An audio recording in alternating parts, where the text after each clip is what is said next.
relacionados a cada trimestre da gestação e como é feito o aborto. Então a gente vê ali que é algo bastante traumático, né? E é algo terrível.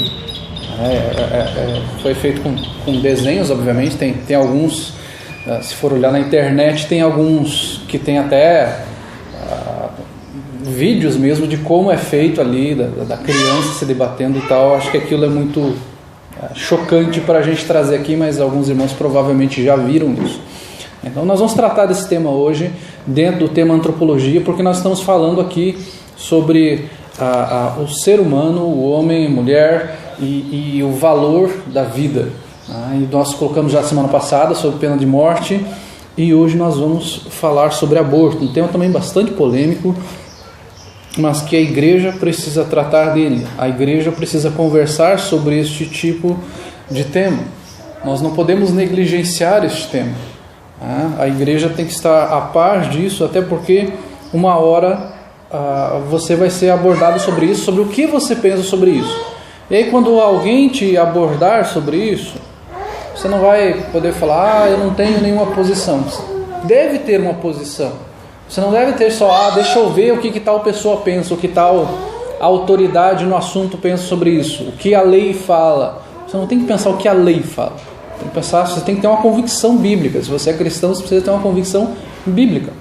Não apenas, o que tal artista falou, deixa eu pensar. Se ele falou isso, então eu concordo com ele.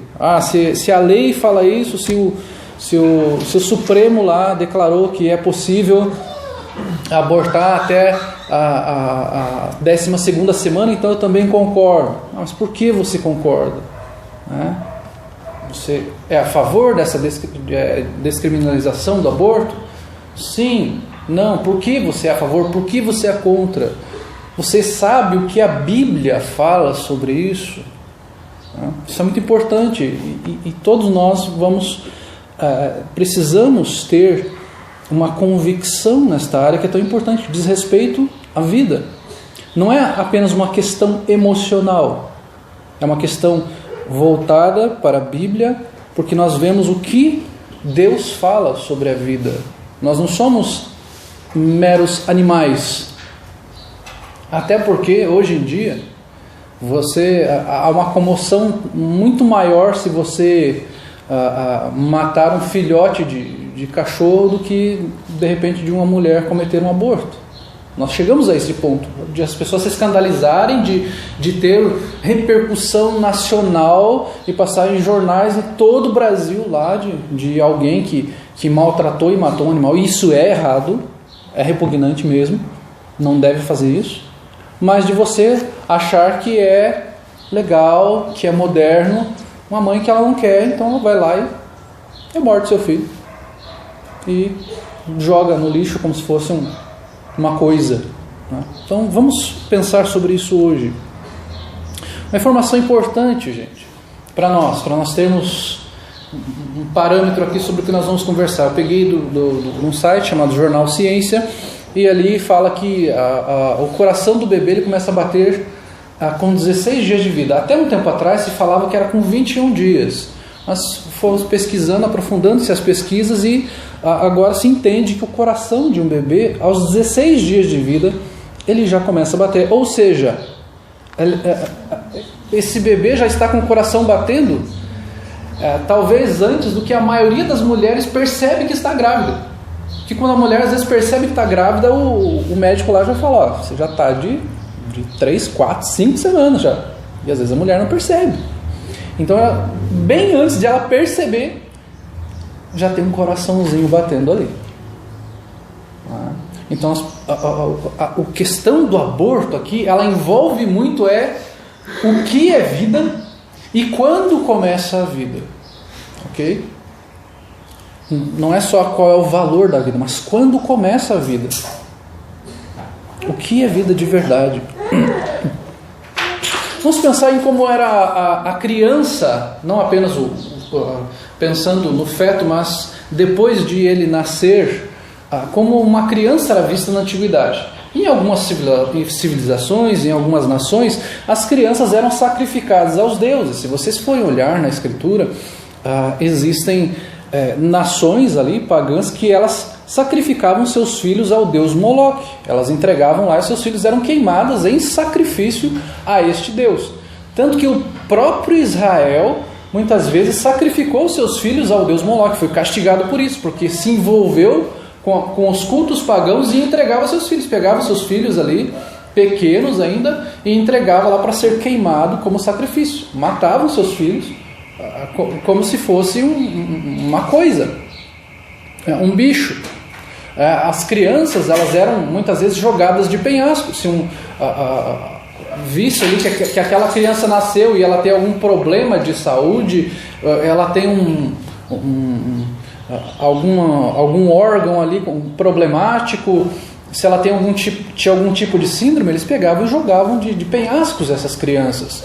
Ou quando haviam guerras, para não deixar descendência para aquela nação derrotada, eles pegavam as crianças e jogavam, matavam aquelas crianças. Nós derrotamos completamente essa nação, e para que ela não vá à frente, para que ela deixe de subsistir, nós vamos matar essas crianças.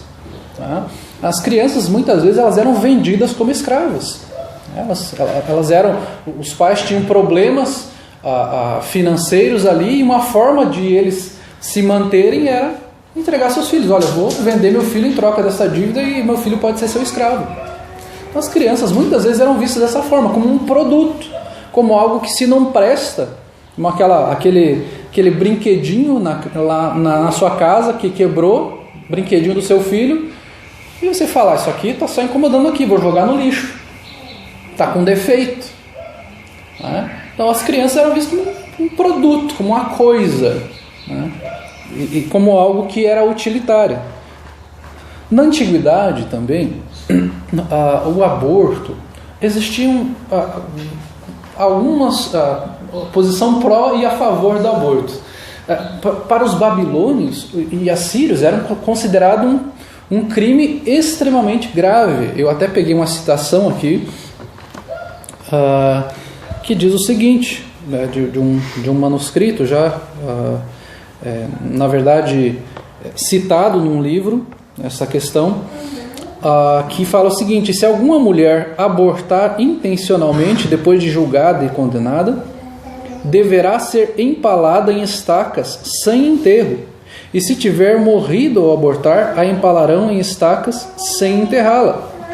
Para quem não sabe o que é empalar, é um negócio terrível.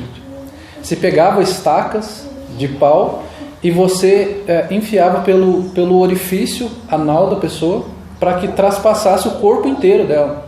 A mulher viva lá era colocada lá para ela morrer lá e ser comida lá pelos bichos. Você fala, ó, era um crime gravíssimo. Fala, isso é vergonhoso, você vai morrer sofrendo. E se a mulher morrer ao abortar, ela também vai ser feito isso com ela morta e vai ser deixada lá empalada para que os bichos comam ela lá. Tão vergonhoso era isso. Então era algo terrível, tanto para os assírios quanto para babilônios. Apesar de serem nações pagãs, eles consideravam isso como algo repugnante. Agora os gregos, em certa época, aquilo que nós vimos ali era do ano 12 a.C., mais ou menos do século 12, desculpa. Os gregos, ali no século 5 a.C., mais ou menos, eles toleravam a prática do aborto. Então, se houvesse alguma suspeita de que o embrião tinha algum tipo de defeito, a mulher poderia abortar. A mulher está se sentindo muito incomodada, está com muita dor, está dando muito sangramento na hora ali na gestação dela. Essa criança vai vir problemática, essa criança vai ser fraca, então a mulher pode tirar. Percebeu-se alguma coisa ali, que a mulher está tendo muito problema na gestação, como hoje em dia acontece, a mulher ter problemas e o médico fala, a partir daqui você vai ter que ficar só deitada em casa, porque é uma gravidez de risco. Então, se havia alguma possibilidade disso, falava, pode tirar. Dava-se alguns tipos de remédios, algumas coisas lá, e a mulher perdia o bebê. Peguei uma outra citação aqui também, que fala o seguinte: os espartanos, no século 5 a.C., chegavam a matar crianças mesmo depois do parto. Caso o infante tivesse algum defeito ou não passasse por certos testes, eram levados a um lugar chamado o depósito, para logo depois serem lançados para a morte dentro do despenhadeiro. Porque se via a criança como alguém que ia participar de uma nação que futuramente seria um guerreiro. E se essa criança fosse uma criança fraca, ela deveria morrer, porque ela seria inútil para a nação. Ela não serviria de nada. Eles faziam um certo tipo de teste lá, que eles colocavam a criança num tipo de vinho meio diluído, e se a criança tivesse uma reação meio de fraqueza ali dentro, eles matavam a criança. Então eles não só faziam o aborto, quanto essa criança vai ser fraca, ela não vai ser um bom guerreiro, pode matar. Não tinha o pedigree, digamos assim. É como se fosse um cão ali, que você pega ali e fala, esse aqui ele é um cão de raça, mas ele não vai servir para ser um cão de guarda. Então, deixa lá, abandona, mata, faz alguma coisa com ele. Era assim que fazia com as crianças. Não vai ser um bom guerreiro, não vai ser uma pessoa forte, então não serve para nós, pode matar. Então perceba que existia já, há vários milênios atrás, esta questão envolvida de algumas nações tolerarem e estimularem, como outras verem como algo repugnante. Agora, como deve ser vista a criança, o infante, biblicamente? Como que nós deveríamos olhar para a criança? Já no Antigo Testamento, em Levítico capítulo 20, versículo 2, a Bíblia nos mostra que nós devemos respeitar a vida e que a vida começa a existir antes mesmo da criança nascer. Levítico capítulo 20, versículo 2, fala o seguinte: qualquer dos filhos de Israel ou dos estrangeiros que peregrinam em Israel, que der seus filhos a Moloque, será morto. O povo da terra o apedrejará. Então há um respeito aqui pela vida, que esta criança, depois de nascer, se for dada como sacrifício ao deus Moloque, fala, isso aqui é pena de morte. Você está protegendo a vida, não há contradição aqui, porque você está impedindo que esta pessoa continue tirando vidas. Então esta pessoa, ela é uma assassina, ela está sim quebrando o mandamento de Deus, do não matarás. Então a vida dessa pessoa deve ser ceifada, porque ela não dá valor à vida. Então, Levítico capítulo 20, versículo 2 vai falar isso. O Salmo 127, versículo 3, nos fala: herança do Senhor são os filhos, o fruto do ventre, seu galardão. Então os filhos são vistos como herança. Não é uma coisa, não é algo que você vai ver, esse filho vai me dar lucro, eu vou investir na vida dele para ele me sustentar futuramente, ou antigamente, para ele ser um bom guerreiro. É herança, é algo bom. Quando se fala em herança, fala, é algo bom, eu vou ganhar alguma coisa, é algum dividendo, é algo que vai me trazer proveito, é algo que eu vou me alegrar, que eu vou gostar. Então a Bíblia, Deus coloca o filho como herança de Deus. É Deus te dando algo.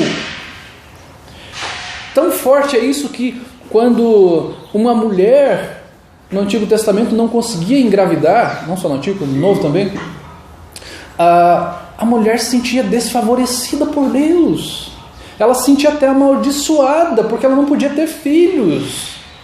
Porque o fato de ter filhos é herança. É um bem precioso que é dado por Deus. Não é como hoje as pessoas olham, mas se eu for ter filho eu vou gastar com isso, eu vou gastar com fralda, eu vou gastar com remédio, eu vou gastar com escola, eu vou gastar com plano de saúde, então não vou ter filho. Que é herança, você está pensando como um gasto, como um peso.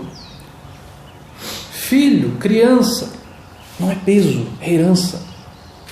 O que você está fazendo não é um gasto, é um investimento na vida do seu filho.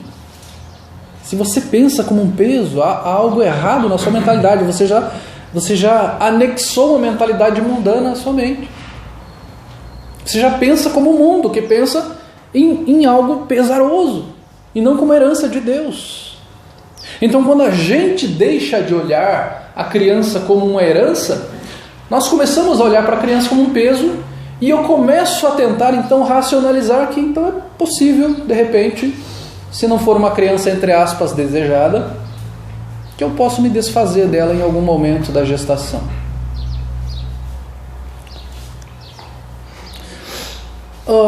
Existem alguns argumentos, obviamente eu não coloquei todos aqui, daqueles que são favoráveis ao aborto. Um deles é que o feto ainda não é uma vida. As pessoas entendem que existe vida a partir de certo momento, e alguns entendem que aquilo ali não vai ser vida enquanto não nascer, enquanto não estiver no colo da mãe. Aqui tem países que a mulher pode tirar até 8 meses ali, a mulher pode tirar 9 meses, enquanto não nasceu ela pode abortar essa criança. Porque entende que enquanto ela estiver na barriga da mãe não é vida. Existem algumas civilizações mais indígenas, por exemplo, que tem lugares onde enquanto a criança não é pega nos braços da mãe, não é considerada viva. Se ela estiver ali no chão, a mãe teve o bebê ali e eles veem que tem algum defeito, eles podem enterrar aquela criança ali, porque ainda não é vida, que não foi pega no colo ainda.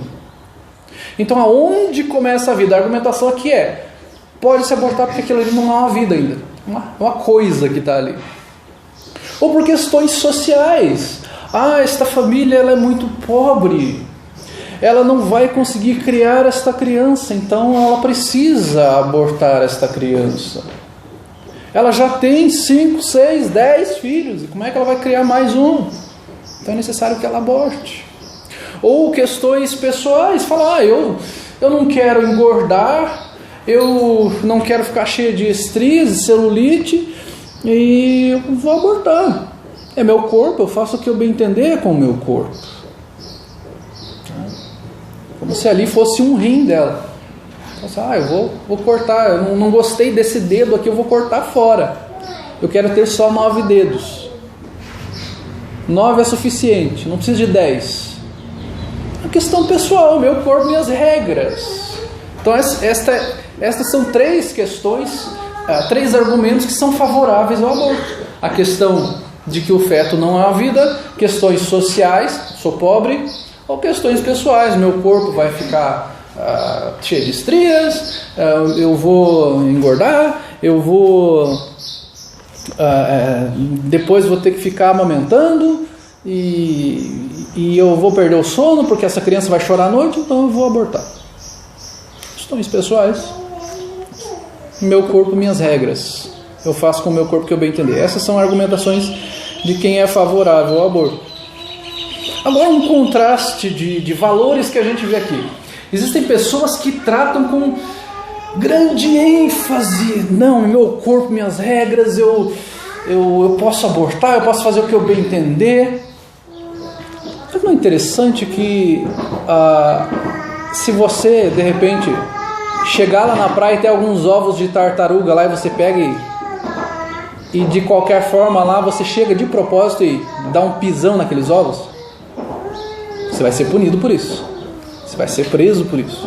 Eu trouxe uma citação aqui do Projeto Tamar, que diz o seguinte: o Brasil foi um dos promotores e é signatário da Convenção da Diversidade Biológica de 1992, onde os princípios de conservação, sustentabilidade e proteção ambiental estão bem assegurados.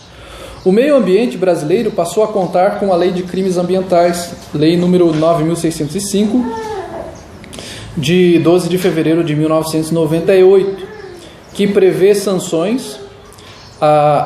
Coloquei ali que está errado, escrito ali, tá, gente?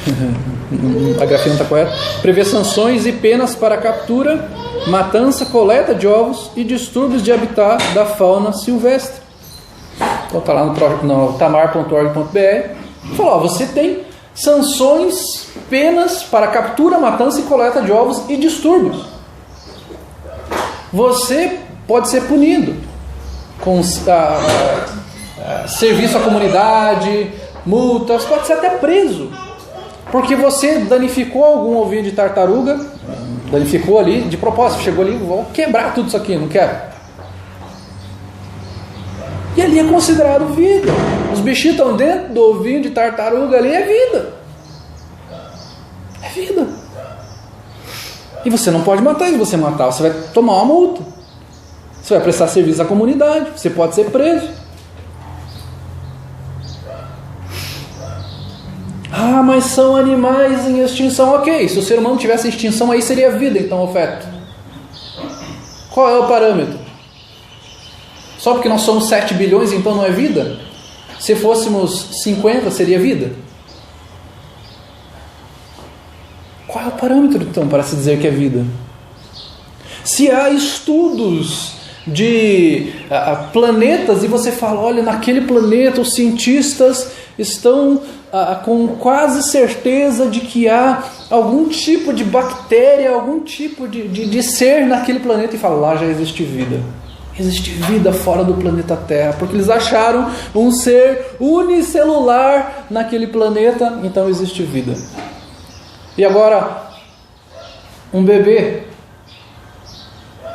que já tem coração dentro do ventre da sua mãe, aí não é vida. Que parâmetro é esse? Que parâmetro está sendo usado para dizer o que é vida e o que não é?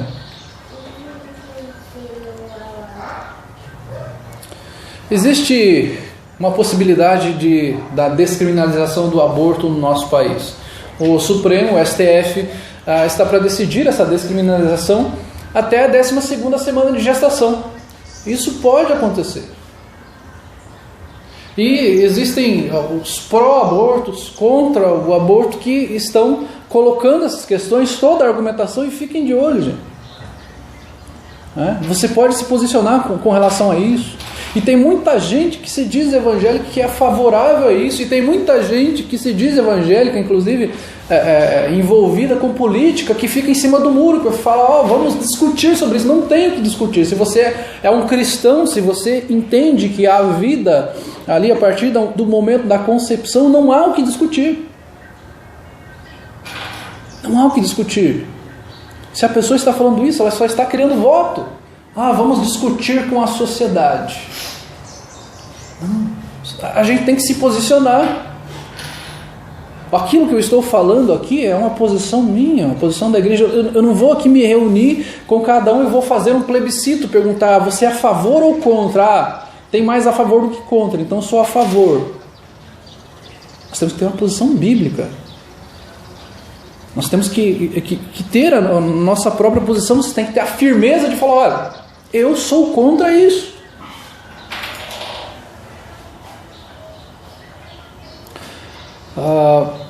Então há esta possibilidade de que isso aconteça. De uma mãe que tem uma criança com 3 meses, praticamente, que ela possa retirar este bebê. O que a lei nos fala hoje? A lei nos fala hoje que o aborto ele é permitido em 3 situações. O aborto ele é permitido em caso de risco para a mãe, risco de vida da mãe. Essa mãe tem uma gravidez ali de risco, e se fala, olha, é meio complicado, você vai ter problemas, e a possibilidade aqui de a mãe entrar em óbito é muito grande. Então existe essa possibilidade de a mãe tirar a criança. Por quê? Porque o fato de a mãe retirar essa criança porque ela pode entrar em óbito, não é porque a mãe, nesse sentido, então quer dizer que nesse caso a criança pode ser tirada porque a mãe tem mais valor do que a criança e tal. Se pensa numa questão aqui, esta mãe, você tem que escolher entre a vida dela e a vida da criança, e muitas vezes esta mãe já cuida de outros filhos, ela já sustenta um lar, ela já tem pessoas sob seus cuidados. Então, se esta mãe perde a vida e em prol daquela criança, ela pode, vamos dizer assim, que esta mãe tenha 2 crianças e nasçam a terceira, vão ficar 3 crianças sem uma mãe. Então ali existe a possibilidade desta mulher fazer essa prática do aborto, mas pelas pesquisas que eu vi, é algo bastante raro, de ter um risco tão grande assim, de falar, olha, existe esse risco aqui de a mãe entrar em óbito e tal, é algo bem, bem raro mesmo, né, de se falar que existe um risco tão grande nesse sentido, até porque hoje a medicina está bem adiantada nesse sentido, e é raríssimo isso acontecer mesmo. A questão do estupro, né? Também a lei permite que a mãe retire a criança, mas também nós sabemos que há esta possibilidade de quando a mulher é estuprada, ela precisa tomar todo um coquetel de remédios, inclusive anti-AIDS e relacionado a isso. Mas caso a mulher ela fique grávida, por mais traumático que isso possa parecer, gente, eu entendo que esta mulher deveria ter esta criança. Por mais que ela não queira ficar com esta criança, ela que deixe para a adoção. Porque o fato de ela matar aquela criança não vai aliviar o fato de que ela foi estuprada. O trauma já existe. O trauma já existe. Então aquele trauma não vai sair dela porque ela abortou aquela criança. Não, ela vai ter mais um erro nas suas costas. Fui estuprado e ainda matei uma criança. Isso não vai aliviar em nenhum momento. Então, por mais traumático que isso possa ser, nós entendemos que a mulher deve sim ter a gestação ali, e ela não precisa sequer ver a criança. Ela conversa com o assistente social. Existe todo um processo aqui no nosso país onde a mulher ganha o bebê ali, ela fala, eu quero deixar para adoção, ela sai do hospital lá, a criança já fica para adoção. Então não precisa fazer como muitas pessoas têm feito também, de ganhar o bebê e joga na frente da casa de alguém lá ou coloca no lixo. Esses tempos vimos de uma criança que estava, se eu não me engano, numa rodoviária, num cesto de lixo. Não precisa fazer isso. Vai para o hospital e fala, quero deixar para adoção, não quero ficar com essa criança. E em caso de anencefalia, que a criança ter problemas sérios e não ter cérebro e tal, esta possibilidade também, essa criança não vai ter uma vida ali, provavelmente vai nascer e terá pouquíssimos dias de vida. Quando se inicia uma vida? A vida, no nosso entendimento, ela se inicia na fecundação. Gostaria de ler alguns textos daqui a pouco sobre isso, algumas citações de médicos, mas a vida ela começa quando o óvulo ele já é fecundado. Só para a gente pegar um texto ali de Jeremias, esse texto não está falando de fecundação, obviamente, mas olha só o que o texto fala ali, do chamamento de Isaías, Jeremias 1:5. Mas ele fala ali, antes que eu te formasse no ventre materno, eu te conheci, e antes que saísses da madre, te consagrei e te constituí profeta às nações. Falando, você não tinha formado ainda, você não tinha uma formação específica. Eu já tinha escolhido, eu já tinha te separado. Você já era um escolhido por mim. Então ali Deus já está mostrando a ele que ele era um ser vivo, uma pessoa onde ele já tinha sido escolhido por Deus e estava sendo formado por Deus e já havia sido separado por Deus antes mesmo de que sua mãe o concebesse. Mas alguns textos de como Deus declara o valor à vida, Êxodo capítulo 21, versículos 22 ao 25.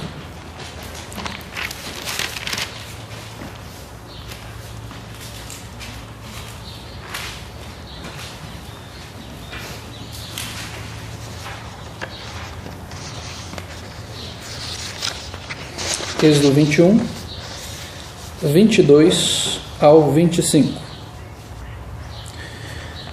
O texto lá diz assim, se homens brigarem e ferirem mulher grávida e forem causa de que aborte, porém sem maior dano, aquele que feriu será obrigado a indenizar segundo o que lhe exigir o marido da mulher e pagará como os juízes lhe determinarem. Mas se houver dano grave, então dará vida por vida, olho por olho, dente por dente, mão por mão, pé por pé, queimadura por queimadura, ferimento por ferimento, golpe por golpe. Então, há esta punição para um homem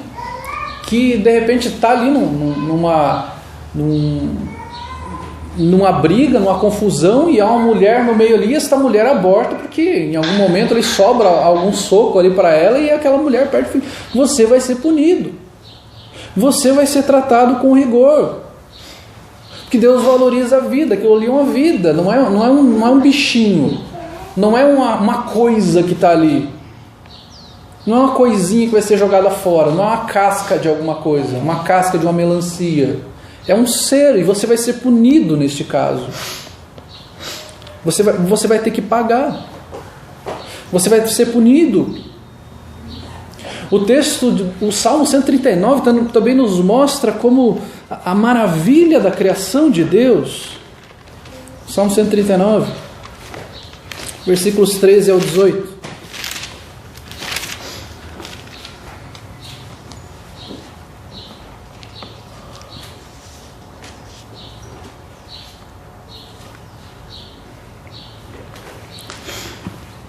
Salmo 139, 13 ao 18.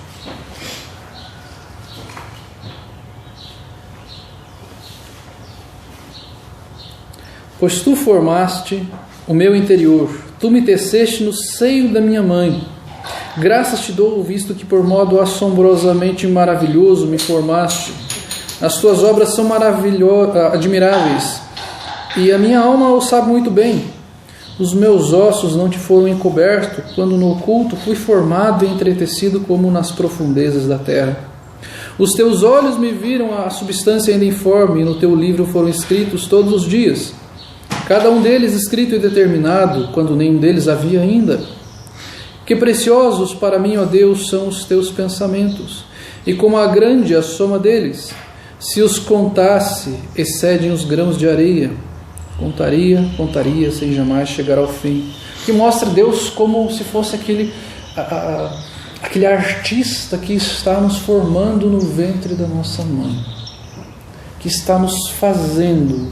O texto fala que nós somos feitos de modo assombrosamente maravilhoso, nós somos formados. Que as obras do Senhor são maravilhosas, admiráveis.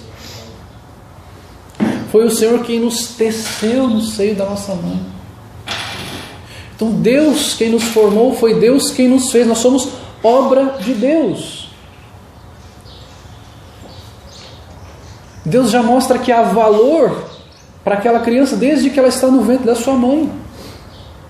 Não é só quando sai o bebezinho ali, ele começa a chorar e ele começa a respirar, agora é uma vida. Não, ele já está sendo formado por Deus no ventre da sua mãe. Como peguei algumas citações sobre isso que fala o seguinte: naquela fração de segundo em que os cromossomos formam pares, o sexo da nova criança será determinado, características hereditárias recebidas de cada pai serão estabelecidas e uma nova vida terá início. Então ali há uma nova vida. Ainda um outro doutor fala o seguinte: a penetração do óvulo pelo espermatozoide e a mistura resultante de cada material nuclear que leva à união que constitui o início da vida de um novo indivíduo. Então ali já no momento da fecundação há uma nova vida. Então há um outro médico que fala o seguinte: a fertilização, a fusão dos gametas que produz um novo organismo, é a culminação de uma multiplicidade de processos celulares intrinsecamente regulados. A própria definição do governo atesta o fato de que a vida começa na fertilização. Então, quando há esta fertilização, a vida já se inicia ali. Há uma vida já naquele momento. E quando nós vemos a questão do aborto, até a 12ª semana, como se fala no STF, como há a possibilidade disso ser aprovado, 12 semanas, uma criança, peguei esses dados também, ela está praticamente do tamanho de um limão, mais ou menos, pequenininho, mas essa criança, ela já tem unhas, ela já tem, Deus fala que ela já tem até unhas afiadas, e E o texto fala o seguinte: até o final desta semana todas as partes do corpo estarão lá, até mesmo os órgãos sexuais já se desenvolveram, embora seja cedo para determinar se você está grávida de uma menina ou de um menino. Então, com 12 semanas, os órgãos já estão formados. A criança já tem, os dedinhos já têm unhas. Na 12ª semana, as pálpebras estão formadas e se fecharão. Então, essa criança ela já está formada na 12ª semana. Ela já é uma vida desde a fertilização. E na 12ª semana, ela já está formadinha. Ela já tem os órgãos.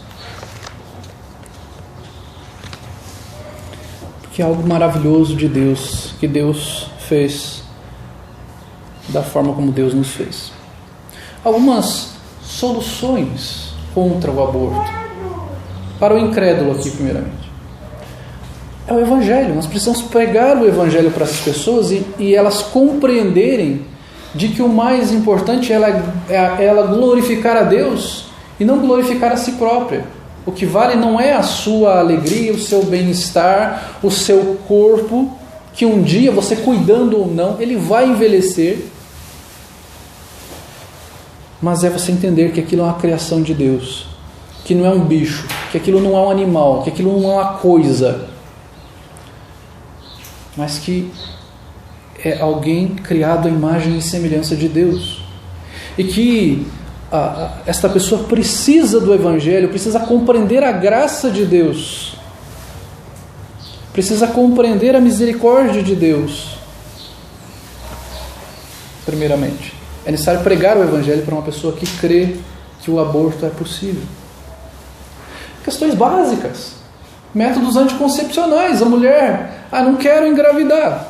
Olha só, existem diversos métodos anticoncepcionais. Vai lá na farmácia, hoje em dia tem posto de saúde, tem anticoncepcional, a mulher não precisa pagar nada, e existem vários métodos anticoncepcionais. Então é uma questão de se educar. Se você não quer ter um filho, métodos anticoncepcionais. Orientar para um processo de adoção. Essa pessoa, você já falou do Evangelho para ela, ela renegou o Evangelho e falou: então vai usar anticoncepcional, você está grávida, não vai retirar essa criança. Começa já a fazer o processo de adoção, vai no assistente social, vai lá no fórum, vê tudo isso, que você, na hora que você for ganhar essa criança, já deixa lá. Já deixa lá para adoção essa criança. Mas não mata essa criança. Isso é assassinato, por mais que a lei permita, você está matando. Isso é assassinato. Diante de Deus, é assassinato. Então, orientar essa pessoa. Algumas reflexões para nós. Deus valoriza a vida. Deus tem cuidado de cada um de nós. Nós fomos feitos à imagem e semelhança de Deus. Nós estamos cada dia mais banalizando a vida. De crianças, de adultos. Sai na rua, você vai ver uma notícia e fala: o cara olhou torto um para o outro, já deu um tiro na cabeça. Essa semana mesmo aconteceu aqui na nossa cidade. Tiveram uma discussão lá, o cara foi na casa dele, pegou uma arma, arrombou a casa do outro cara lá e deu um tiro na cabeça do cara lá. A tua banalização da vida. E aí você acha que você pode então, aquela coisa que está dentro da mulher também posso tirar. Aquele objeto estranho que tem lá. Deus valoriza a vida. E a vida começa ali, na fertilização. Jesus, a Bíblia fala que ele já era um ente santo quando estava no ventre de Maria, quando Maria vai visitar Isabel, e ambas ali estão grávidas. Em Lucas capítulo 1, versículos 39 ao 44, diz assim: naqueles dias, dispondo-se Maria, foi apressadamente à região montanhosa, uma cidade de Judá. Entrou na casa de Zacarias e saudou Isabel. Ouvindo esta saudação de Maria, a criança lhe estremeceu no ventre. Então Isabel ficou possuída do Espírito Santo e exclamou em alta voz: Bendito és tu entre as mulheres e bendito o fruto do teu ventre. E de onde me provém que me venha visitar a mãe do meu Senhor? Pois logo que me chegou aos ouvidos a voz da tua saudação, a criança estremeceu de alegria dentro de mim. Jesus, já no ventre de Maria, João no ventre de Isabel aqui. Eu falo, Isabel fala, meu filho já estremeceu dentro de mim aqui. Ele já, só da presença de você aqui, você é a mãe do meu Senhor. Jesus já era Senhor quando estava no ventre de Maria. Ele não começou a ser Senhor quando foi crucificado. Jesus já era Senhor, sempre foi. Jesus, quando foi gerado pelo Espírito Santo, já era Senhor. Já era ser humano. Já era 100% homem. Continuava 100% Deus. Percebe toda esta interação, tanto das mães quanto das crianças aqui no ventre da mãe, se mexendo lá, interagindo, falando, meu filho se agitou dentro de mim, estremeceu de alegria dentro de mim. Haviam vidas. João Batista já era vida. Jesus já era homem. Desde o primeiro momento daquela gestação. Desde o primeiro minuto daquela gestação.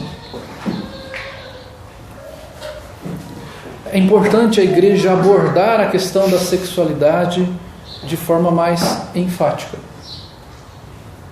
Irmãos, a Bíblia fala muito sobre sexualidade, mas parece que nós ficamos meio tímidos, meio recatados, e se o pastor ou algum líder falar sobre sexualidade, que fala, aquele pastor é meio pervertido, está falando sobre sexo na igreja, não fala sobre sexo na igreja.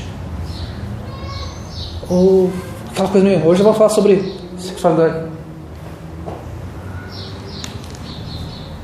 E nós vivemos num mundo extremamente promíscuo, onde você sai daqui e você vai ver uma placa na rua ali, tem uma mulher seminua na placa. Você vai abrir um vídeo na internet, ou vai ver uma foto na internet, como eu já fiz. Coloquei lá no Google, Jesus. E aparece nas fotos do Google uma travesti crucificada. Mas nós não podemos falar sobre a sexualidade na igreja. E em qualquer pesquisa do Google que você coloca algo simples que você quer pegar, e aparece lá um travesti, aparece uma mulher seminua, aparece um homem nu, aparece uma cena de sexo. Mas nós não podemos falar na igreja. A igreja tem que abordar isso sim. A Bíblia fala muito sobre sexo. Fala bastante. Fala sobre erros, fala sobre acertos, fala sobre como é a vontade de Deus para a sexualidade. Para que a gente não comece a banalizar aqui, achar que os jovens, já ali com 12, 13, 14 anos, já podem ter uma vida sexual ativa, e se o meu filho engravidar uma menina lá, tudo bem, a gente pode dar um jeito de retirar essa criança, ou a gente pode mesmo assumir, depois a gente vai cuidar e dar uma pensão, uma coisa assim. A gente tem que tratar disso. A gente tem que tratar sobre a sexualidade de forma mais enfática na igreja, não aquela timidez de o que será que vão pensar de mim? Vão me achar um depravado, um pervertido, mas a Bíblia trata sobre isso. Grandes problemas da nação de Israel foram relacionados à perversão sexual. Grandes problemas que as nações tinham naquela época eram relacionados a cultos pagãos que envolviam sexualidade, prostitutas cultuais. Então, se a gente não trata da sexualidade, como é que a gente vai aprender a falar sobre a questão de aborto ou não? Como é que se lida com isso? Então é importante a gente tratar na igreja essa questão da sexualidade. Porque o seu filho, sua filha, vai ouvir muito disso na escola. O professor muitas vezes vai falar. O professor vai falar palavras com duplo sentido. vai fazer piadinhas relacionadas à sexualidade. O amiguinho vai levar um videozinho lá e mostrar para o seu filho e para sua filha. Vai mandar um linkzinho lá no WhatsApp de um vídeo. E aí depois eles acham que nós somos já maduros para a sexualidade, e se acontecer alguma coisa, a gente tira. A gente mata. Aí eles veem na sociedade lá, que a sociedade fala, olha, até a 12ª semana pode tirar. Já que o STF aprovou, digamos assim, se ele aprovar, então tranquilo, se acontecer eu vou lá e tiro. Temos que falar sim. A sexualidade é um assunto obrigatório no lar. Eu não tenho que fico com vergonha de falar com meu filho, com minha filha. Só de pensar nisso já fico vermelho. Se você não falar, o amiguinho vai falar. Até o professor vai falar. A professora vai falar. Tem que falar sim.